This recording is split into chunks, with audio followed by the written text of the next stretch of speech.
Mais je crois qu'en France ou dans les autres pays, s'il n'y a pas un peu de bordel, comme on dit, voilà quoi. On n'obtient pas ce qu'on devrait avoir.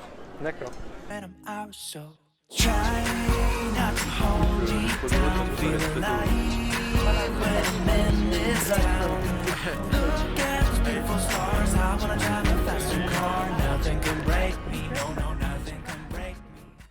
T'es étudiante? Oui, Ok.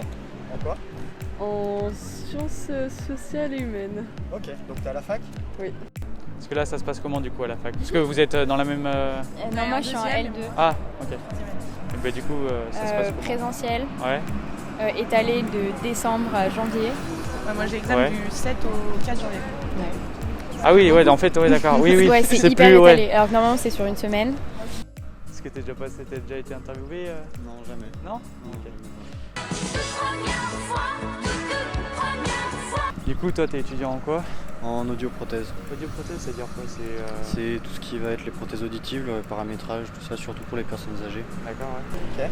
C'est pas trop compliqué l'organisation de la fac avec ce qui se passe, le Covid, tout ça? Bah franchement ça va parce que moi je suis travailleuse mais il y en a plein qui abandonnent autour de moi. Est-ce que avec ce confinement, du coup, votre morale est au plus bas? Alors déjà la question je la trouve pas bonne. Et du coup, bah, tu fais quoi un peu de tes journées Genre, tu travailles beaucoup à la maison ou tu trouves que la charge, elle est pas. Du travail, il y en a quand, si on veut en avoir, on Ouais. en a. Je traverse la rue, je vous en trouve. Mais du coup, pour bosser, oui, c'est clair, on vient à la bibliothèque avec des potes. Ouais. Et non, sinon après, quand je suis chez moi, c'est plus tranquille. C'est pour ça que je viens ici. Et du coup, par rapport au premier confinement, vous trouvez que c'est plus efficace, moins efficace? Bah en vrai c'est différent. Enfin en vrai on le voit un peu moins pendant le confinement parce que en vrai on va à la fac, c'est Ouais. juste chiant parce qu'on peut pas sortir, pas voir nos potes, mais en vrai on se démerde toujours pour arriver à voir nos potes. Mon garçon, est-ce que tu crois que c'est du respect? Mon moral il est devant une situation qui est absolument dramatique.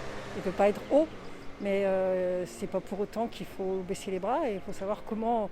J'étais en train d'y penser, comment la société peut se structurer pour répondre à un moment donné contre des attaques de l'État par rapport à une situation qui est intolérable. Pas trop chiant d'être sur l'ordinateur, en visio? Si clairement, je préférerais être à la fac dans les amphis et tout, ça me manque un peu. Et du coup, le deuxième confinement, tu trouves qu'il sert vraiment à quelque chose? Le fait qu'il y a une partie confinée, une partie qui a le droit d'aller travailler Moi, je pense qu'il n'est pas très efficace. Ah oui, pas trop Enfin, en efficace. tout cas, de ce que je vois, il n'y a rien qui est confiné, mis à part les commerces. Ouais, Personne vit le confinement. ça aurait dû peut-être. Mais non, bah, vu qu'on sait ce que c'est que à peu près le Covid et on sait ce que c'était le premier confinement, en vrai on le vit pas trop pareil, enfin, t'as moins peur, enfin, je sais pas. Ouais, ouais. Et puis le fait que vous pouviez continuer à sortir, ça joue peut-être un peu aussi. Oui voilà, genre là on peut quand même sortir et en Ouais. vrai Ouais, mais du coup c'est un entre-deux que, je sais pas, moi perso je le vis un peu mal, Ouais. l'entre-deux. T'aurais préféré tout le monde confiné ou personne Bah, confiné des Moi fois? le premier confinement, en vrai j'ai bien aimé. Mais là Ouais. l'entre-deux où on sort, mais en fait c'est pour... Ouais, tu sais pas trop. Des c'est pas que ouais, pour ouais. ça, ouais. Ah ouais, tu sais pas trop. Et du coup, vous faites quoi dans la vie? Je suis à la retraite. D'accord. Et en tant que retraité, c'est pas trop compliqué de rester chez soi? Si, c'est très difficile parce que je vis seule et que pas rencontrer de gens. Moi, je m'occupais d'une association qui s'occupait des personnes qui sortaient de détention. On peut plus s'en occuper. J'ai mes petits-enfants, je peux plus les voir. Et on est véritablement enfermés dans 60 mètres carrés. C'est pas évident à vivre. Je vois. Et ta vie étudiante, elle est pas trop impactée par ça? Les soirées, les amis? Bien sûr que si. Et c'est assez évident, c'est un peu une année qu'on met de côté j'ai l'impression donc. Et t'es en première année là? Ouais. Ok, et du coup c'est frustrant je suppose. Ouais du coup c'est le début. Moi avant j'habitais dans la campagne et là je suis en centre-ville, je suis trop contente, je peux faire des soirées et tout et ben non, c'est annulé. D'accord. T'aurais peut-être préféré un confinement soit comme le premier, soit pas confinement du tout peut-être. Un confinement, il en fallait un, je pense. Ouais. Mais après, le souci, c'est les limites qui sont posées, c'est la surveillance qu'il n'y a pas. Je pense que le problème, il est là. D'accord. Après, est-ce que j'aurais préféré un vrai confinement? Égoïstement, non. Ouais. Mais après, je pense que pour le bien public, oui, c'est mieux quand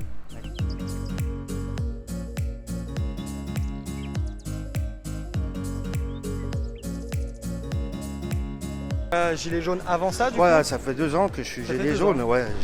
Je l'ai à l'intérieur là, je ne l'ai pas mis encore, mais voilà. C'est compliqué du coup avec les forces de l'ordre en tant que street medic. Au début, oui. Vos revendications actuellement? Les revendications, c'est déjà pour qu'ils enlèvent la fameuse loi là, qui est passée hier au Sénat, que les journalistes ont le droit de filmer la police. Alors à savoir, là c'est pareil, faut être juste, à un moment donné, il faut toujours être juste. Il y en a qui se sont mis strict medic, qui n'étaient pas strict medic et qui ont fait rentrer du matériel. Par conséquent, après, ils n'arrivaient pas à reconnaître qui était le vrai strict medic du faux strict medic. Bonjour à toi. Salut. T'es là pour la manifestation aujourd'hui? Oui. Et du coup, en 2 ans, c'est quoi votre souvenir le plus marquant? C'était sur les Champs-Élysées pour moi. D'accord. Vous êtes monté à Paris? Voilà, tout à fait. J'étais à Paris, ouais. Quand ça a cramé et que ouais, non, mais c'était pas... Enfin, le fait de cramer, c'est de la connerie. Mais je crois qu'en France, ou dans les autres pays, s'il n'y a pas un peu de bordel, comme on dit, voilà quoi. On n'obtient pas ce qu'on devrait avoir. D'accord. Maintenant, là où je suis pas d'accord, c'est quand on est en intervention et qu'ils viennent et qu'ils nous bousculent alors qu'on est en train de soigner une personne qui est déjà blessée. Et ça, c'est arrivé aussi. Quand ils arrivent aussi à nous bousculer et à nous prendre notre matériel qui sert à aider qui que ce soit, même des gens lambda qui sont simplement citoyens et qui se retrouvent dans la manifestation. Est-ce que c'est pas trop compliqué? Parce qu'on est allé justement voir sur la manif, il n'y avait pas non plus énormément de gens, à cause du Covid sans doute. Est-ce que tu penses que les mentalités ont changé ou est-ce que tu penses que les gens n'ont plus rien à faire? Non, ce qui est intéressant, c'est que les mouvements sont en train de se réorganiser justement par rapport aux mesures sanitaires. Et du coup, c'est vrai qu'on a envie de passer plus sur des choses en termes de communication visuelle ou communication via les réseaux sociaux, faire un aspect plus marketing en fait des luttes. Vous êtes là aujourd'hui, place Bellecour, mais pourquoi? Alors on est là parce que le 25 novembre, vous le savez peut-être, c'est la journée mondiale de lutte contre les violences faites aux femmes. Et donc je suis dans une association qui fait ce travail-là. Nous, pas directement auprès des femmes, on fait de la prévention. D'accord. Est-ce que ça vous est déjà arrivé de vous faire blesser du coup pendant une manifestation? Blessé proprement dit, non, ils ont déjà essayé. C'est quelqu'un d'autre qui m'a pour le coup secouru. Donc voilà, et après bousculé. Ouais. Lui, il a été blessé.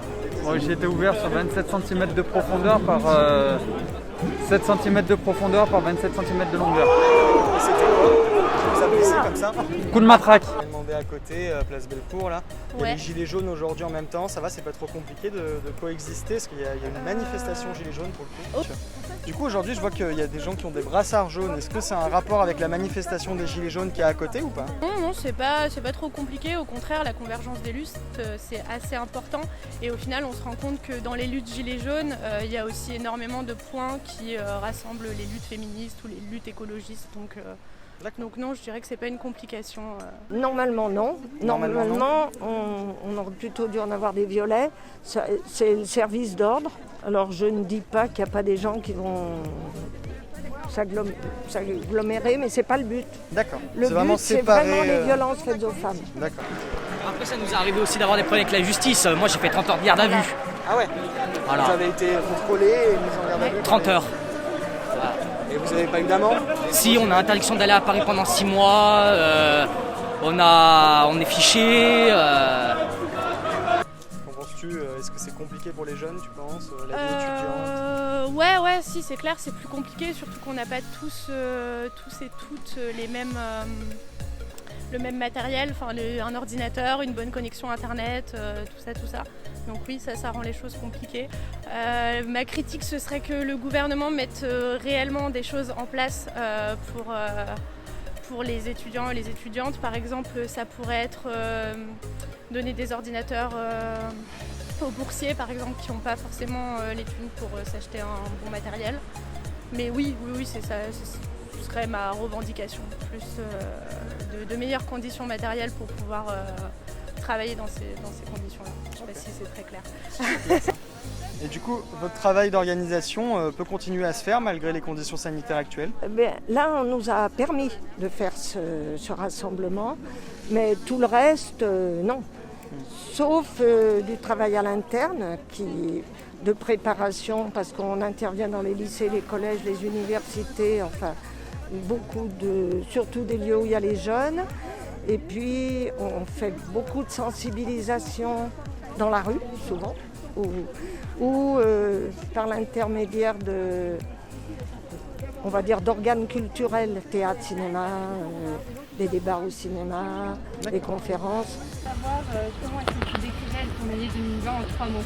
Alors déjà, en 3 mots, comment vous pouvez décrire votre année 2020? En 3 mots, nulle, longue et pleine de rebondissements quand même. Ça va être plus de 3 mots. Ouais. Non mais c'est une bonne expression, mais justement. Nulle, épuisante, mais cool à la fois. Ouais, exactement. C'est une année de merde. Une année de merde, ouais. Ouais.